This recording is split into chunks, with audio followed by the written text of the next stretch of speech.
কিন্তু আজকে স্বাধীনতার 53-54 বছর পরে আমরা কি সেটা পেরেছি? পারিনি। এটা কোনো একক সরকারের উপরে আপনারা দায় চাপালে হবে না। এটা একটা আমাদের কালেকটিভ ফেলিওর বলতে হবে। কিন্তু যে ইন্ডিপেন্ডেন্স অফ জুডিশিয়ারি সম্পর্কে আমরা আজকে কথা বলছি, সেই ইন্ডিপেন্ডেন্স অফ জুডিশিয়ারি এনশিওর কিভাবে হবে এবং কখন হবে, কি কি আইন এবং কনস্টিটিউশনাল অ্যামেন্ডমেন্ট কিভাবে করলে হবে, সেই সম্পর্কে আমাদের চিন্তা করার এখনই সময়। কারণ আমরা দেখতে পাচ্ছি যদি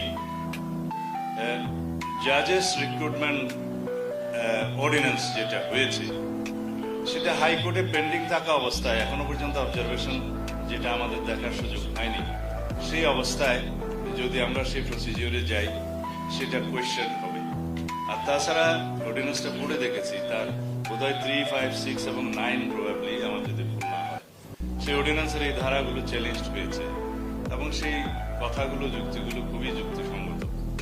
কারণ আর্টিকেল 95(2)তে যে এখতিয়ারটা দেয়া হয়েছে সেটা আইন প্রণয়নের মাধ্যমে যদি কারো অযোগ্যতা ঘোষণা না করা হয়, সেরকম যুক্তি যে তাদেরকে জাজ হিসাবে নিয়োগ করার বিধান থাকবে। তার উপরের দুইটা আপনারা জানেন, একটা সুপ্রিম কোর্টে আইনজীবী হিসেবে 10 বছরের অভিজ্ঞতা, তারপরেরটা হচ্ছে জুডিশিয়ারিতে বিচার কর্ম বিভাগে তার 10 বছরের অভিজ্ঞতা। এখানে কোথাও বলা হয় নাই যে এইজটা দক্ষতার মাপকাঠি হিসেবে করা হবে। সর্ববয়োজ্যেষ্ঠ কোন আইনজীবী সেজন্য কনসিডার নাও হতে পারে, কিন্তু কথা হচ্ছে কোথাও বয়সটাকে যোগ্যতা হিসেবে বিবেচনা করা হয় কিনা অন্যান্য আইন এবং অন্যান্য দেশে আমার জানা নেই। আরো বিষয়ে কথা বলা যায় যে চিফ জাস্টিসকে এইড করার জন্য কোন কমিশন অথবা কোন কাউন্সিল করার কোন বিধান কি ওখানে দেওয়া হয়েছে? দেওয়া হয়নি। তো এগুলো অবশ্যই আমাদেরকে ভেবে দেখতে হবে। এটা আর্টিকেল 95 অনুসারে এটা president in consultation with the chief justice জাজেস নিয়োগ করতে পারে, ফুল জাজ।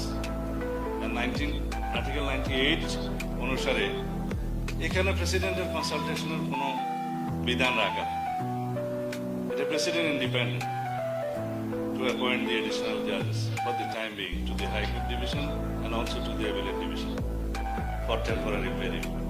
এটা পরে কনফার্ম হবে কিনা সেটা পরের বিধানে দেখা যাবে।